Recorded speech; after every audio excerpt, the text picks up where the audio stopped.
Contest prep nutrition can be very, very complicated. Well, today I'm going to give you 3 tips on protein power.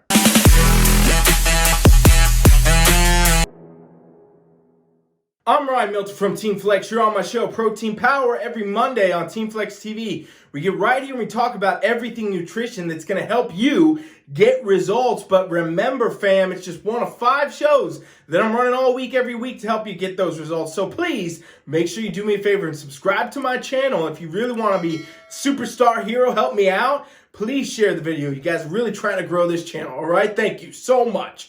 Today, we're going to dive into contest prep nutrition and 3 tips that are going to give you the best contest prep experience, all right? And you guys, I could give you like literally probably 30, 40, 50, 100 tips maybe, but I'm going to narrow it down to 3 for this video today, and we'll talk about more in the future, all right? Let's dive in. So contest prep, you guys, you know the goal of a prep is to get stage ready. Really what you're doing during this phase of a prep is dieting down. For some people, you know, they're doing 12-week prep, some maybe 16, some maybe more than that, some less than all of those. You know, some people try to do 10-week preps, but either way, the goal is you're doing a diet, okay? You're dieting down, you're trying to achieve condition. You're not building muscle during this phase, okay? As much as people may think that you're gonna actually make muscle gains on prep, you really won't. And that's why it's important, you know, have an improvement season phase, a phase beforehand where you build the muscle. When you go into prep, that's when we start cutting, we start slicing and dicing. And you gotta meet the conditioning for your division. It's different for every division. The level of conditioning judges wanna see will be different. But the rule is the same no matter what, no matter male, female, what division you're doing, you're dieting down. That's your goal. You got to meet that condition, okay? So tip number 1, and this is the most common mistake. You guys probably heard this a bunch of times on my channel. Don't go too fast, too hard, too fast, okay? Don't get too extreme with the calorie cuts right out the gate. That has to be the most important tip, you guys. Seriously, we see it all the time. Coaches do this all the time when they don't know what they're doing. They just assume, okay, well, if I cut 1,000 calories off their diet, they're obviously going to lose weight, right? Yeah, Mr. White. Yes, science. Okay. So, okay, I'm doing good. And, you know, athletes that are training themselves out there, you guys doing your self-preps, it can also be a danger factor for you. You can get into a spot where, you know, you're doing the same thing. You're like, all right, well, I'm going to just cut a bunch of calories off and I'll get lean either way. No, no, no. Here's what happens. You do too drastic of a cut right out the gate, you're going to go ahead and have a bunch of miserable things go. 1, you're going to burn muscle, okay? You're going to burn a lot of muscle. You lose some weight, you lose some body fat, but you're going to burn a lot of muscle, especially in the later stages of that prep. And you guys, remember, the foundation of every division is that muscle. You want to have that muscle. Don't be going out there and burning that muscle before you go to the stage. It's crazy, okay? That's one of the most beneficial factors to not go extreme is you're going to preserve muscle. You can actually burn body fat at a sustainable pace instead and kind of get your recomp right. Keep your body composition in the right spots where you maintain muscle and you burn fat. Another thing that will happen if you go too extreme, cut too many calories too fast, is the prep is miserable, you guys. It's going to be very, very hard every single day to wake up and, you know, eat 5 kernels of rice and call it good. And I know that it can sound dramatic. If you've never been through one of these types of preps, you're probably like, this doesn't even, I've never even heard of this. If you're on Team Flex, you definitely haven't heard of this. But the truth is, this happens all the time with this extreme dieting measures. You never want to get your calories down low. You never want to get too low, too extreme, especially not too quick. Not to mention, you guys, it's going to mess up your hormones, your metabolism for like the rest of a while. It could be years, could be the rest of your life if you do it too extreme, okay? So really important, don't do it extreme. And remember, if you don't do it extreme and you diet in the right way, what actually happens is you're going to preserve that muscle and you're going to burn that body fat. And you're also going to enjoy prep. You have a good time, you get great results, win your show. Isn't that the ideal, right? Okay, so that has to be the number 1, you guys. Tip number 2 for contest prep nutrition that you really, really don't want to make this mistake is doing something super crazy like trying to eat same 6 meals a day that are just boring foods. I'm talking about, you know, you guys, the classic tilapia and asparagus diet, you know, 6 times a day for bikini competitors. Everybody's heard about it. Or the bodybuilders that are doing plain chicken with white rice and that, or even brown rice, and that's all they eat 6 times a day. And they do this for 12 weeks. You guys, if you go really extreme with your diet, you go really extreme with your meals, it's almost the same. Even if you're not extreme on the calorie side, the macro side, it's almost going to be the same problems you're going to encounter as if you just cut calories too drastically.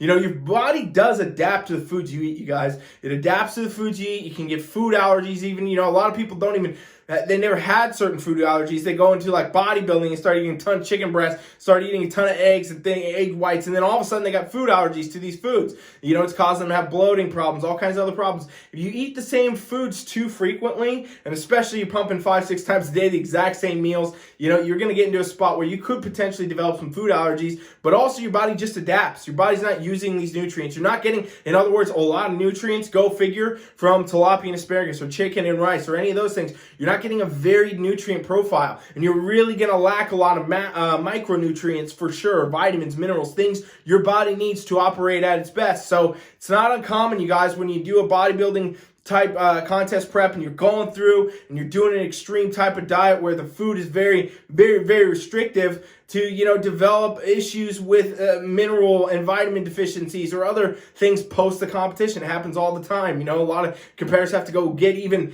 to the doctor and get those, you know, IVs for drips to get them all back in their body and things like that after a prep. And it's just crazy to do. You don't need to do it either. You can actually go through a prep and have, you know, a wide variety of the food that you eat, flexible dieting even, and eat foods that, you know, people would say are not prep foods. That's almost going to be tip 3 though, so I'll get there in a second. But, you know, vary your foods up and go through your actual contest prep without putting yourself into a spot where you're going to be jeopardizing, you know, the fact that you could be coming out of this with vitamin deficiencies, mineral deficiencies. And we didn't even talk about the mental aspect of if you do that for even a week, 2-3 weeks. I mean, even the most disciplined person in the room, the most disciplined person ever, is going to be choking down that chicken breast, okay? It's going to be choking down another bite of tilapia or something like that. Have variance in your diet, you guys. It will help you a lot. You'll get better results. You'll do better on stage. Your body will be healthier if you vary your foods. So let me say that again. Your body will be healthier if you vary your foods, all right? And we're going to go to tip 3 in just a minute, right after this break. FFLEX.com presents a revolution in the online competition coaching experience. Contest prep has been redefined. From anywhere around the world, at the touch of a button, your entire totally custom coaching experience built just for you. Constantly monitored and adapted by your own expert competition coach. The most complete competition coaching experience awaits you now. Go to TeamFlex.com and try it free. All right, so we talked about 2 tips so far of contest prep nutrition, and we're going to go to number 3 right now, which is to actually make sure that, guess what, this is going to sound crazy, you're eating flexible dieting type foods on your prep, you guys. The way that you do this is going to be different for each person. You know, it might be in the form of an actual cheat meal, an actual cheat day. You might do like an 80-20 percentile of, you know, food intake and have a little bit of something here and there. Day to day, you may be doing refeeds. I'm not sure what you're doing, you guys. It's variance, but I do all these things with my clients. We do this often, okay? What I strongly encourage is you never go all the way extreme on your food choices. That's kind of like what we talked about last tip, but really this goes to a different place to say you should actually go the opposite way. Make sure you don't have only, you know, clean food choices. Even if you're varying them up, even if you're having, you know, chicken and beef and turkey here and there, and you're having all these good, healthy foods, have some that are, you know, the flexible foods, the flexible dieting foods. Fit these types of things in there occasionally on your prep. Obviously, you want to make sure you're following your coach's rule, but if you get a good coach, they'll teach you how to do this, you guys. We do this with all of our competitors. You know, we practice flexible dieting. Our competitors are choosing their foods, and a lot of them are fitting all kinds of things they like into their weekly meals, whether it's in the form of, okay, we're going to have one untracked meal. You know, it's a cheat meal. We're going to do the 80-20 where you're going to track 80% of your food this way, and we're going to have that 20% of space every day where you can fit in, you know, a freaking Snickers or something. Eat a Snickers. Better? Something else. I don't know what you guys want, but the point is you get to choose, and it makes your prep so much better experience, you guys. You'll be able to go on prep and get these results and be motivated every single day. You know, there's a lot of talk on the internet about prep has to be the grind. It has to be so miserable. You have to be absolutely hating every second of it, and if you feel like shit, you're doing better. Truth is, though, if you're in that type of spot with contest prep, you're probably not going to compete very long. You may get through a show, you may get 2, you may get through several shows, shows, doing it that way. But eventually you're going to be tired of it. You're going to be sick of it. You won't be motivated to want to do it. You'll say, why would I do this? And you won't want to go back to the miserable spot where, you weren't fitting any foods. You couldn't go out to eat with your friends and family. You couldn't do anything fun, and you get into the spot where it's just miserable. And a lot of times, you guys, like I said, you're going to end up with these other problems, metabolic problems, hormone problems, nutrition deficiencies, things that can easily be fixed if you follow those 3 tips, okay? So I strongly encourage you practice flexible dieting on prep. You fit different foods in. You fit some